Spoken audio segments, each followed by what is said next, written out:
याचा एक मला प्रश्नाचा आनंद आहे. आज राष्ट्रवादी काँग्रेस पक्षाच्या वतीनं एक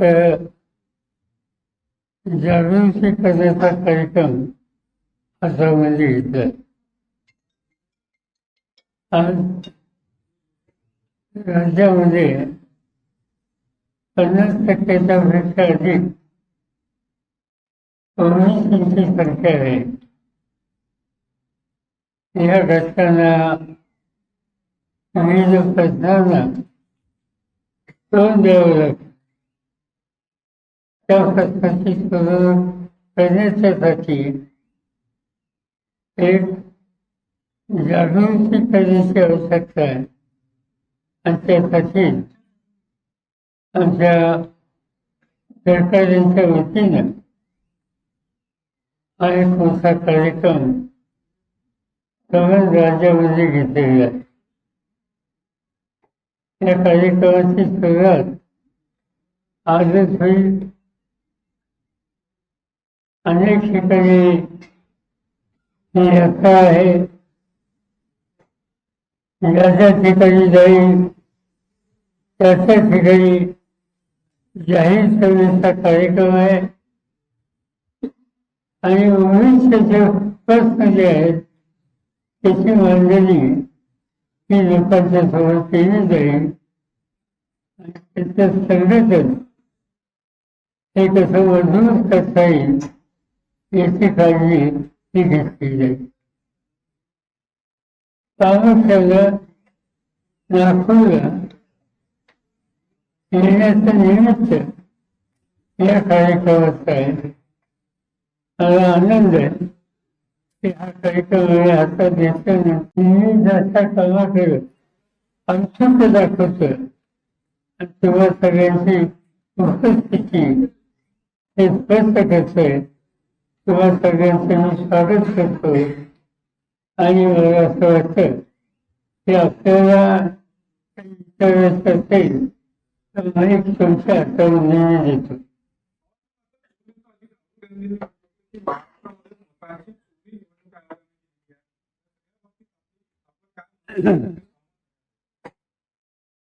खरं सांगायचं म्हणजे याच्यामध्ये आम्ही लोकांनी हवं तसं लक्ष दिलं नाही. मला आठवतंय विधानसभेच्या निवडणुका जाहीर झाल्या त्याच्या आधी दिल्लीमध्ये मला काही लोक भेटायला, 2 लोक, त्यांची नावं पत्ते ते आता माझ्याकडे नाही आहेत, पण मी त्याचं लक्ष दिलं नाही. आणि त्यांनी आम्हाला सांगितलं की महाराष्ट्रामध्ये 288 विधानसभेच्या जागा आहेत. आम्ही तुम्हाला 107 जागा निवडून येण्याची गॅरंटी देतो. मला आश्चर्य वाटतं आणि सत्य सांगायचं म्हणजे त्यांनी जरी सांगितलं गॅरंटीचं तरी निवडणूक आयोग या संस्थेच्या संबंधी माझ्या मनात काही शंकेची स्थिती नव्हती. आणि म्हणून असे लोक भेटत असतात म्हणून त्यांच्याकडे मी त्यावेळेस दुर्लक्ष केलं. आणि ते झाल्याच्या नंतर त्या लोकांची आणि राहुल गांधी यांची निवड घालून दिली. त्या लोकांना जे काही म्हणायचं होतं ते राहुल गांधींच्या समोर म्हणलं. आणि राहुल गांधींचं माझं मत या कामात आपण लक्ष देऊ नये, हा आपला रस्ता नाही.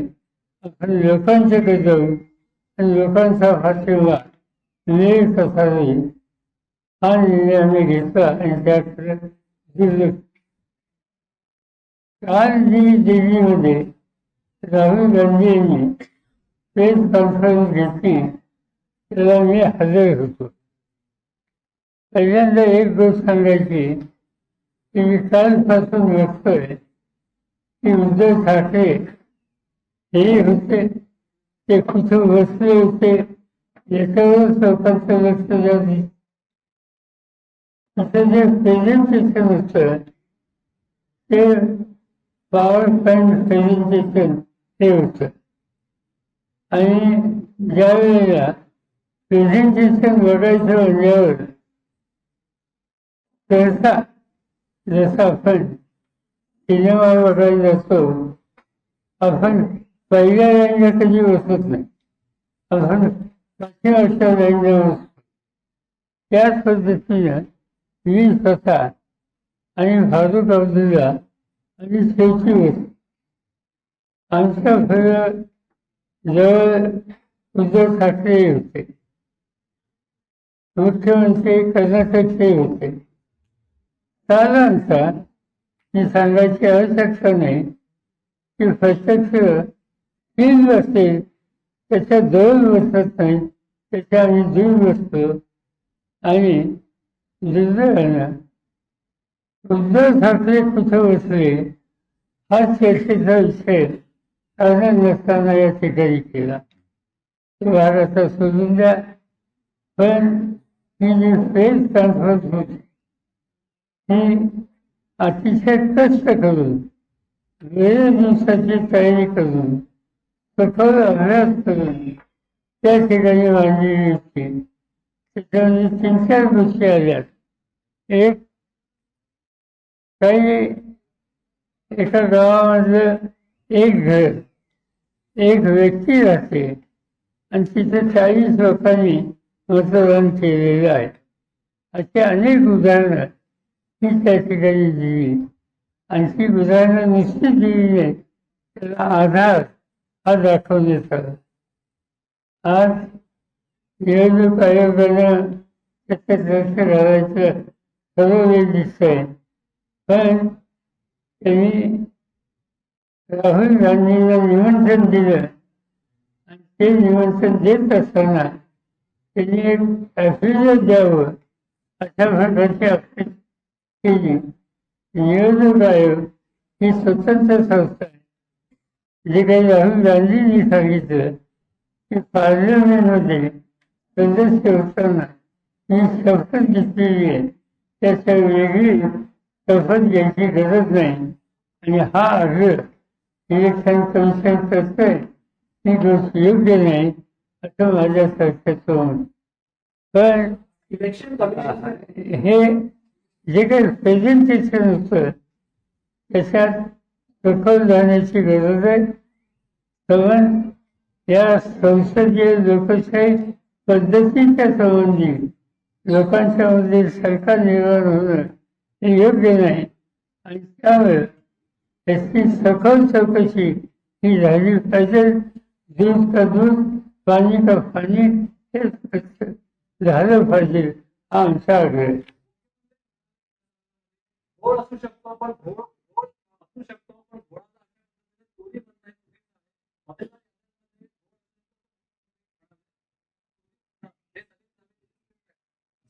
माझं म्हणणं फक्त एकच आहे, आक्षेप कुणाबद्दल आहे? आक्षेप मुख्यमंत्र्यांच्या कोणी घेतला?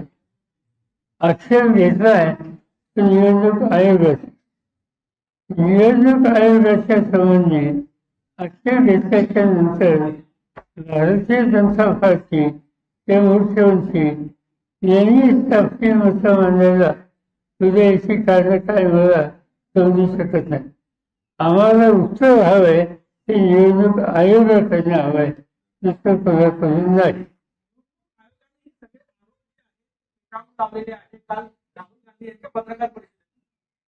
त्यांनी विचारून लावले म्हणजे आम्ही काही स्वस्थ बसणार नाही, त्याचा निकाल घ्यावाच लागेल. आमची माहिती चुकीची असेल ती देशाला सांगितलं पाहिजे आणि आम्ही सांगितलं पाहिजे की आमची माहिती चुकीची. पण नसेल तर सत्य पुढं हे यायला पाहिजे.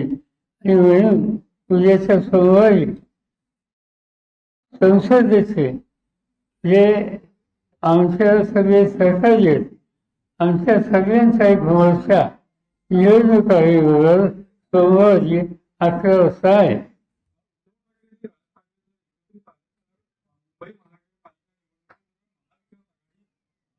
जाणार नाही अशी चर्चा सुरू आहे आणि तसंच राज्यात असं आहे की नगरपालिका, जिल्हा परिषद, महानगरपालिका यांच्या निवडणुकीची आम्ही लोकांनी बसून अद्याप चर्चा केलेली नाही. आणि त्यावर एखाद्या पक्षाने काही मतं मांडली असतील तर त्या संबंधी आज मी भाष्य करू शकत नाही. तर आम्ही बसून चर्चा करून एक पक्षाचा करता येईल का हे प्रयत्न करणार.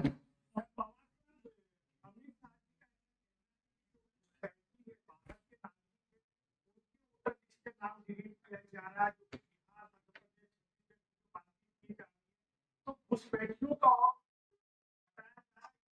गठबंधन को तकलीफ हो रही है।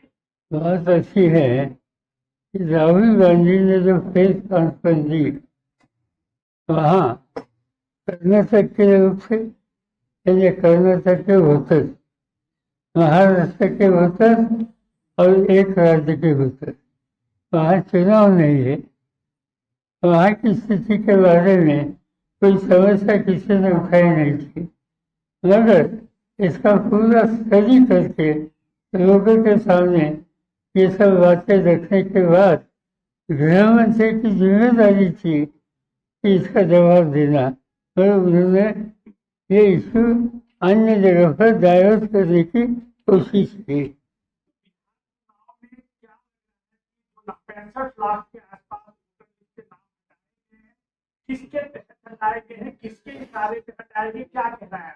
इसीलिए कल का जो हमारा मंडे का डेमोन्स्ट्रेशन या मोर्चा है इलेक्शन कमीशन पर, इनके सामने जो इशू हम रेज कर रहे हैं इसमें बिहार की लिस्ट, ये इशू हमारा इम्पोर्टेंट इशू, उसे 15 दिन से इस इशू पर पार्लियामेंट में हंगामा हो रहा है, पार्लियामेंट चल नहीं सका, स्थिति लोगों के सामने लाने का मौका जो था संसद के माध्यम से वो हो नहीं रहा, और इसीलिए बिहार के बारे में हम लोगों के मन में आशंका है। हमारे पास इम्पोज किया जा रहा है बार-बार 25% और 50%, एक तरीके से ये लगता है क्या कि हमारी जो फॉरेन पॉलिसी है उसका फेल्यूर है या फिर हम कम पड़ रहे हैं? मगर ये जो हो रहा है लोगों के माध्यम से 25 से 50 एक तरह से प्रेशराइज करने की कोशिश, हमें लगता है कि ऐसे इश्यू पर हम सब देशवासियों ने मिलकर देश के हितों की रक्षा करने के लिए गवर्नमेंट को इसमें सहयोग देना चाहिए।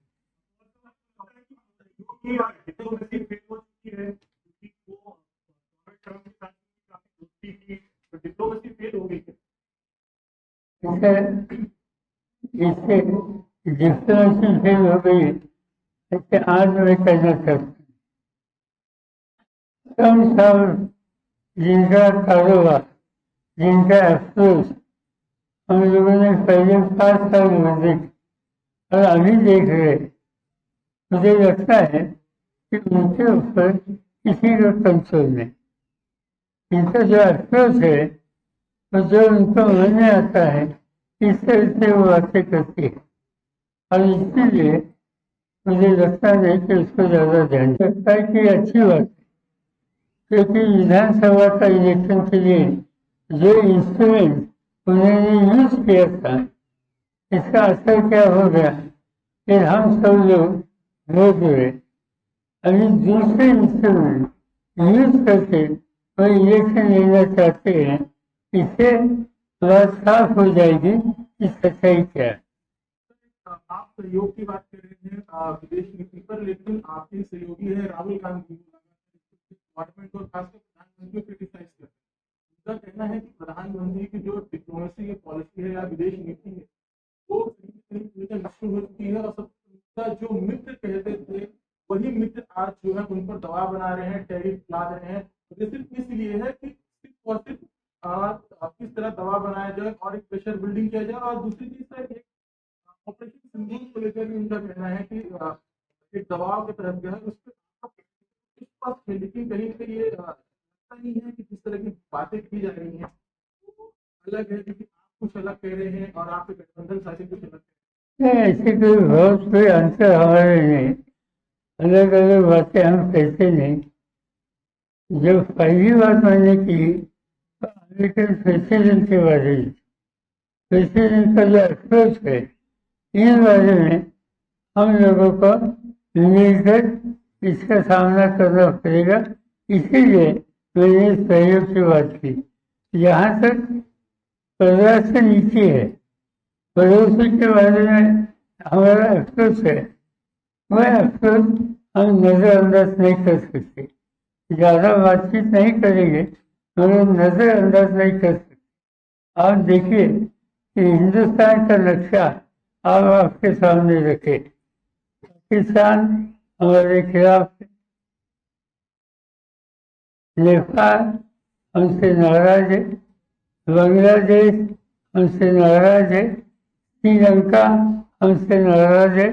हमारे सब पड़ोसी आज मालदीव में हमारे सब पड़ोसी हमसे दूर जा रहे हैं। मुझे लगता है कि मोदी साहब ने ये बात नज़रअंदाज नहीं करनी चाहिए। ये अफसोस के बारे में जिससे कैसे सुधारेंगे इस पर उन्होंने ज़्यादा ध्यान देना चाहिए।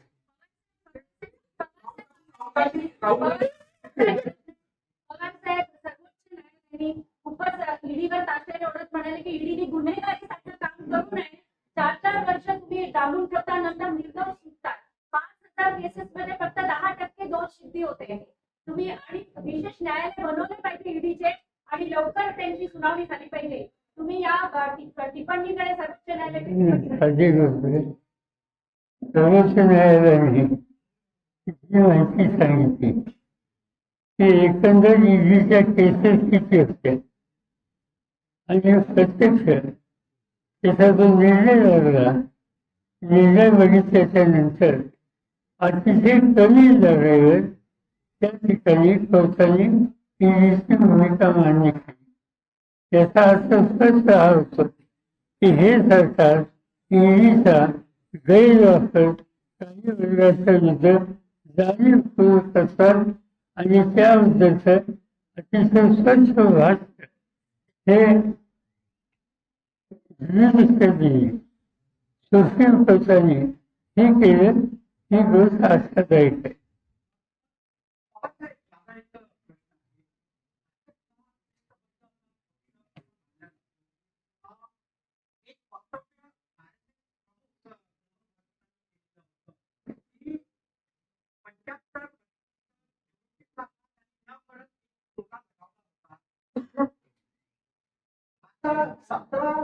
सप्टेंबरला प्रधानमंत्री नरेंद्र मोदी हे 75 तुमचं मत काय आहे?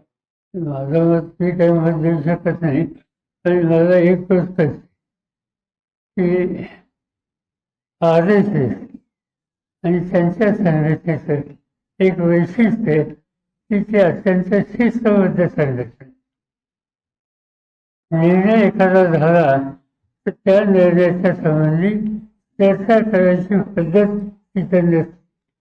त्या निर्णयाची अंमलबजावणी करायची असते आणि म्हणून ही जी परंपरा RSSने अनेक वर्ष जतन केलेली आहे आणि त्याला आपण जिथं बसतोय तिथून आशीर्वाद आहे.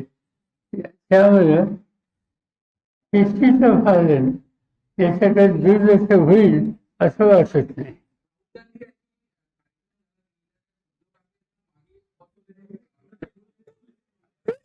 बोला. इलेक्शन कमीशन की इंटीग्रिटी कॉम्प्रोमाइज हुई, इतने एलिगेशंस आ रहे हैं, इंक्वायरी नहीं करती है वोटिंग लिस्ट मैनिपुलेशन में. आपको लगता है कि उसकी इंटीग्रिटी कॉम्प्रोमाइज हो रही है? बात इसकी है, जो बातें राहुल गांधी ने सामने रखी वही तो अथेंटिक प्रूफ, वो हम नजर नहीं कर सकते. इसके डिटेल में जाना पड़ेगा. सच्चाई क्या है उन लोगों को सामने लानी चाहिए. हम जो कहते हैं इसमें सच्चाई नहीं हो तो वो भी साफ होना चाहिए क्योंकि इलेक्शन कमीशन एक इम्पॉर्टेंट इंस्टीट्यूशन है, ये इंस्टीट्यूशन की इज्जत तो रखनी चाहिए।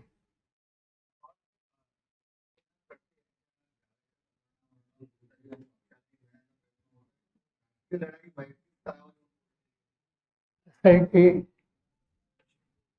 खडसे साहेब त्यांचं एकंदर पॉलिटिकल करिअर बघितलं तर त्यांचं 80% करिअर हे त्यांच्यावर जे हल्ला करतात त्यांच्यावर होतं. जी व्यक्ती एकेकाळी भाजपच्या वतीनं विधिमंडळामध्ये नेतृत्व करत होती त्यांच्या विचार, त्यांची काही मतभिन्नता झाली असेल पण कोणत्या टोकापर्यंत आणि कोणत्या पातळीपर्यंत विरोध करावा याचं तारतम्य या ठिकाणी पाळलं जात नाही, ही खेदजनक गोष्ट आहे.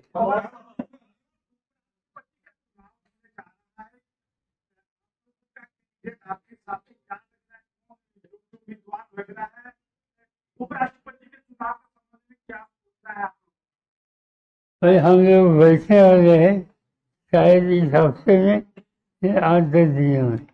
अभी तक हमारी डिटेल बात हुई। फडणवीसांना तुम्ही वाढदिवसाच्या खूपच सुंदर शुभेच्छा दिल्या होत्या, पण महाराष्ट्राची जनता आता अशी जाणून इच्छिते की त्यांच्या 3 गोष्टींचा कोणत्या याचा फेलियर आहे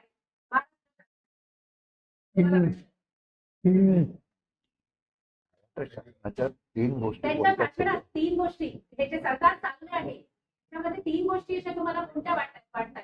असं आहे की समाधानकारक कुठल्या गोष्टी जाणवत नाही, जनतेत सुद्धा समाधान नाही आणि त्याच्याबद्दलचं समाधान आम्हाला आहे.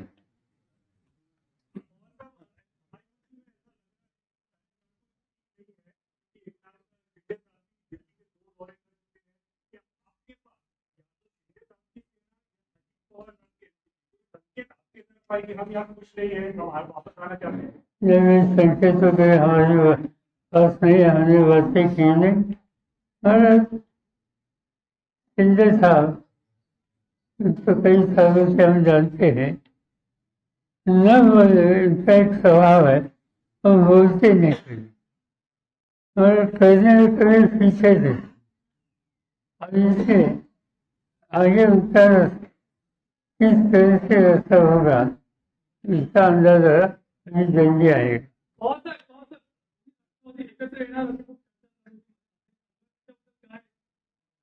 असं काही आम्ही राष्ट्रवादी काँग्रेसमध्ये काम करणारे लोक आहोत, आम्ही आमच्या विचाराने सुरू जातो. इतरांच्यावर सहकार्य करण्याच्या बाबतीत आमचा विरोध नसतो, पण आमचं एक सूत्र आहे की भारतीय जनता पार्टी यांच्या सवयीत कोणी जात असतील तर त्यांच्यावर आम्ही नाही.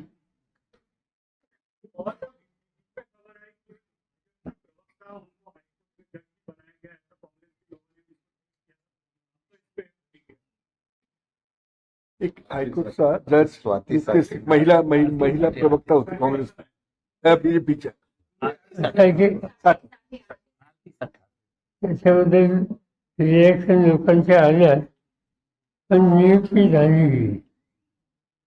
पुन्हा जज ही सुद्धा कॉन्स्टिट्युशनल पोस्ट आहे आणि म्हणून त्याच्याबद्दलची गुणवत्तेवर चर्चा करणं योग्य वाटत नाही.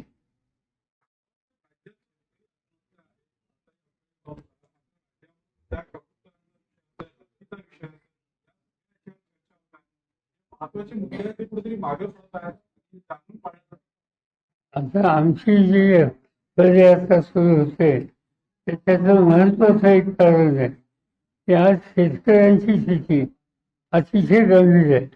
अनेक ठिकाणी थकबाकी वाढलेली आहे, सरकारी बँकांची स्थिती अतिशय संकटात गेलेली आहे आणि निराश झालेला शेतकरी आत्महत्याच्या रस्त्यावर जातोय. हे सगळं चित्र महाराष्ट्राला शोभादायक नाहीये आणि त्यासाठी जनमत तयार करणं याची आवश्यकता आहे आणि ते काम आम्ही करतो.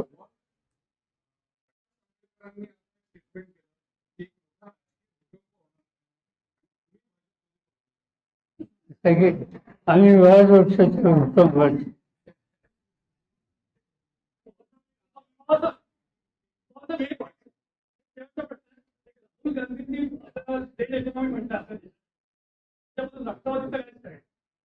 नाही पण कसं आहे की इकॉनॉमीमध्ये काही क्षेत्रात चिंताजनक आहेत. मगाशी मी सांगितलं की फार्मिंग कम्युनिटी सर्व देशातला शेतकरी शेती अर्थव्यवस्था ही संकटामध्ये आहेच आहे. त्यामुळे त्या संबंधीचं घाट केलं तर त्याची नोंद गांभीर्याने घेतली पाहिजे. लास्ट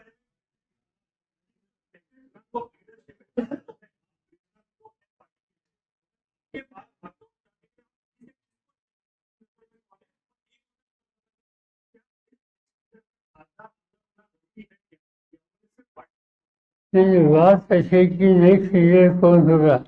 हमारे पास कितने साथी हैं. अभी मेरे साथ 1,500 जो बचे हैं. इसमें हर व्यक्ति राज चलाने के लिए काबुल है. हर व्यक्ति पार्टी को मजबूत करने के लिए काबुल है. और इससे कोई कमी से इसमें नहीं है. Thank you.